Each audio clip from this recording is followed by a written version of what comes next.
Hello everyone, welcome to YouTube channel of SPC. आज का जो हमारा ये टॉपिक है, आज हम लोग क्या करने वाले हैं, आज हम लोग करने वाले हैं इक्वेशन ऑफ मोशन को फाइंड करेंगे, लेकिन किससे? ग्राफिकल मेथड से। इक्वेशन ऑफ मोशन फाइंड करने के अपने पास क्लास 11th के लिए कितने नियम है? दो। एक इंटीग्रल कैलकुलस मेथड से हम लोग निकाल सकते हैं, एक ग्राफिकल मेथड से। तो इंटीग्रल कैलकुलस मेथड की वीडियो ऑलरेडी आ चुकी है। हम लोग आज क्या करने वाले हैं, ग्राफिकल मेथड से इक्वेशन ऑफ मोशन को फाइंड आउट करेंगे। ठीक है, चलो। तो ग्राफिकल मेथड की बात अगर करी जाए, तो अगर कोई ऑब्जेक्ट है जिसकी पहले वेलोसिटी कितनी थी, u थी, और t टाइम में तुमने उसकी वेलोसिटी कितनी कर दी, v कर दी। t टाइम में वेलोसिटी कितनी कर दी, v कर दी। ये वेलोसिटी v हुई कैसे? एक्सेलरेशन की वजह से। और इतनी देर में उसने जो डिस्प्लेसमेंट कवर किया, यहां से यहां तक का, वो कितना हो गया? s हो गया। तो अब इसके लिए हम लोग पहले क्या करेंगे, ग्राफिकल मेथड से करना है, इसका मतलब पहले एक बनाएंगे ग्राफ। ठीक है, क्या करने वाले हैं? ग्राफ बनाने वाले हैं। देखो ये बन रहा ग्राफ। सबसे पहले हम लोग बनाएंगे एक वीटी ग्राफ। इस एक्सिस पे कौन है?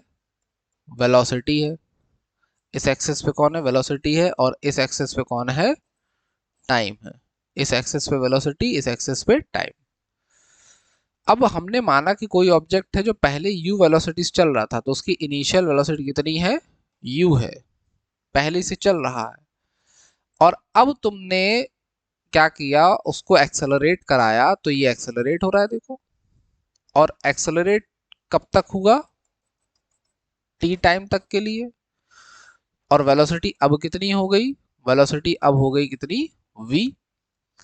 तो हमारे पास ये मिलके आया हमको ग्राफ। अब हमें करना क्या है? हमें निकालना है इक्वेशन ऑफ मोशन। तो एक काम करते हैं, हम लोग कुछ नामकरण कर देते हैं। इसका नाम दे दिया हमने a, इसका नाम दे दिया हमने b, और इस पॉइंट का नाम दे दिया c। ये हो गया पॉइंट o। इसका नाम दे दिया हमने d। ये हमारे पास इतने पॉइंट है। अब क्या करेंगे कि सिंस वी नो दैट, हम लोग जानते हैं, क्या जानते हैं हम लोग? कि वेलोसिटी टाइम ग्राफ अगर है, तो उसका जो स्लोप होता है, वेलोसिटी टाइम ग्राफ का जो स्लोप होता है, वो हमको क्या देता है? Acceleration due to gravity. ठीक। Slope of velocity time VT graph is equals to क्या होता है? एक्सेलरेशन। इसका मतलब a इक्वल्स टू क्या है? स्लोप है। स्लोप क्या होता? स्लोप होता है टेन थीटा। और टेन थीटा क्या होता है? Perpendicular upon base. Perpendicular upon base. अब देखो, अगर o से यहां तक का जो रेंज है वो v है, ये क्या है? u। तो ये कितना है? v minus you. इसका मतलब ये जो ab है वो v माइनस यू है। और जो OC है वही dB है। ये तो दिखाई दे रहा है डायरेक्ट डायग्राम से। एक मिनट, कुछ अटक चुका है मामला। चलो, ठीक हो गया। क्या है? a इक्वल्स टू, हमारा क्या होता है? एक्सेलरेशन क्या होता है? स्लोप। स्लोप क्या होता है? Perpendicular upon base. तो परपेंडिकुलर कौन है? A B. बेस कौन है? B D. A B upon B D. फिर अटक गया, अरे। चलो फिर से सही हो गया। थोड़ा सा टेक्निकल फॉल्ट आ रहा है, पता नहीं क्यों, कोई बात नहीं। देखो, हमें क्या करना है? स्लोप क्या होता है? Perpendicular upon base. Perpendicular upon base. Perpendicular क्या दिखा? ए बी। बेस क्या दिखा? B D. परपेंडिकुलर क्या दिख रहा है? V minus U. क्या दिख रहा है? Perpendicular V minus U. B D क्या दिख रहा है? बी डी क्या दिख रहा है? बी डी दिख रहा है टी। यहां से लेके यहां तक क्या है? टी है। तो ये क्या बन गया? टी। और ये है अपना एक्सेलरेशन। तो टी गया यहाँ पे। A T equals to V minus U. U को उधर भेजा, लिखा इधर v equals to you plus A T. ये क्या मिल गई हमें? First equation of motion. ठीक। अब अब बारी आ रही सेकंड और थर्ड की। सेकंड और थर्ड के लिए हमको क्या करना है, देखो, now since we know that, हमें पता है, क्या पता है, कि area under VT graph, area under VT graph is equals to क्या होता है, डिस्प्लेसमेंट, इज इक्वल्स टू क्या होता है, डिस्प्लेसमेंट होता है। एरिया अंडर वीटी ग्राफ क्या होता है, डिस्प्लेसमेंट होता है। इसका मतलब कि ये S इक्वल्स टू आने वाला है एरिया अंडर वीटी ग्राफ। अब एरिया देखो, ये दिख रहा है ऊपर ट्राइंगल, नीचे क्या दिख रहा है, रेक्टेंगल। ऊपर ट्राइंगल, नीचे रेक्टेंगल। कौन सा ट्राइंगल है, ए बी डी और B C O D. Area of triangle A B D और area of rectangle B C O D. ठीक, ट्राइंगल का एरिया क्या होता है, हाफ बेस इनटू हाइट। तो बेस कितना है इसका, बी डी है, और हाइट कितनी है, ए बी है, प्लस एरिया ऑफ रेक्टेंगल बीसीओडी, बीसीओडी। तो बीसी इसकी एक हाइट वो है, लंबाई या हाइट मान लो, और लेंथ क्या हो गई, ये ओ सी। तो हाफ बीडी को देख लो एक बार, बीडी कौन है, टी है, ओसी भी कौन है, टी है, ए बी कौन है, वी माइनस यू है, और बीसी कौन है, यू है। चलो आ जाओ बीडी कौन है, बीडी है तुम्हारा टी। ए बी कौन है, ए बी है V minus U, plus BC कौन है, बीसी ये वाली साइड है जो कि कितना था, यू है।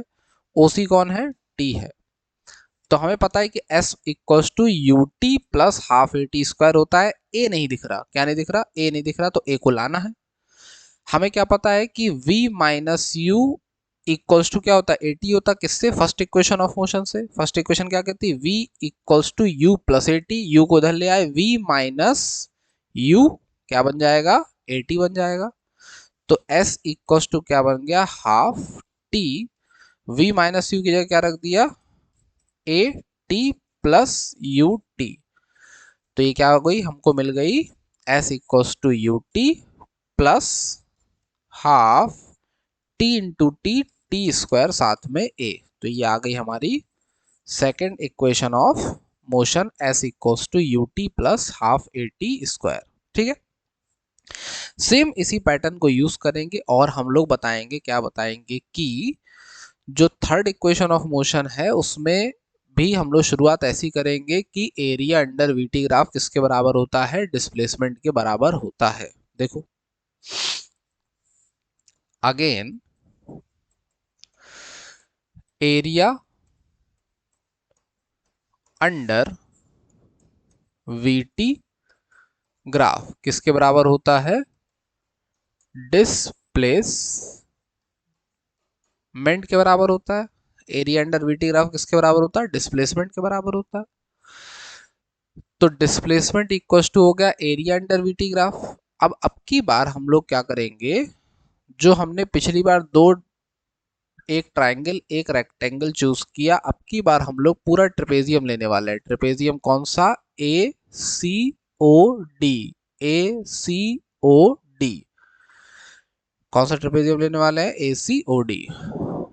Area of trapezium A C O D.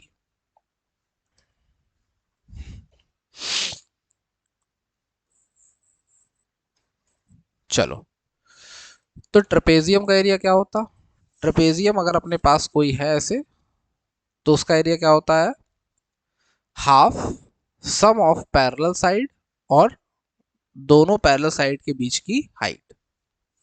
ठीक है, तो क्या करेंगे, half sum of parallel side. तो देखो ए सी ओ डी, एक पैरेलल साइड ए सी है, एक ओ डी है, ए सी प्लस ओ डी, और दोनों के बीच का डिस्टेंस क्या है, देखो ए सी ओ। तो ये ओ सी जो है दोनों के बीच का क्या है, डिस्टेंस है। अब हाफ AC कितना था, शुरुआत नीचे से लेके पूरा ऊपर तक कितना था, V था, प्लस OD कितना था, OD कितना है, U है, OC कितना था, OC इस एक्सिस पे है माने T है, और ये कौन है, S। ठीक, अब फिर से हम लोग क्या करने वाले हैं, फर्स्ट इक्वेशन ऑफ मोशन का फिर से यूज करेंगे और T को करेंगे replace. First equation of motion क्या होती, since V equals to U plus AT, तो यहां से V minus U upon A क्या बन जाएगा, T। तो हमने यहां पुट कर दिया V minus you upon A। अब बड़ी जोर से हमको कुछ दिखाई दिया क्या कि A plus b a minus b, a plus b a minus b माने a square minus b square. तो S इक्वल्स टू क्या मिल गया, half V square minus u square upon A। तो 2AS क्या हो गया, 2AS चला गया यहाँ पे, 2AS इक्वल्स टू बच कौन गया, V square minus u square, और जैसे ही हमने इसको देखा तो हमें देखा कि हमारा काम सेट, इसको इधर फेंका तो V square equals to u square plus 2AS। ये आ गई हमारी थर्ड इक्वेशन ऑफ मोशन। माने तुमको बस दो बातें पता होनी चाहिए कि जो स्लोप होता है वेलोसिटी टाइम ग्राफ का वो क्या देता है, एक्सेलरेशन देता है, और जो किसी ग्राफ के नीचे का एरिया होता है, नीचे का एरिया अंडर द ग्राफ, वो क्या देता है, area under the VT graph क्या देता है हमको, डिस्प्लेसमेंट। ठीक है, दोनों बार हमने इन्हीं पैटर्न्स को लगाया और हमें हमारी इक्वेशन ऑफ मोशन तुरंत क्या हो गई, प्राप्त हो चुकी है। ठीक है, चलो तो पढ़ते रहना है, रिवाइज करते रहना है। ठीक है, जय हिंद, जय भारत।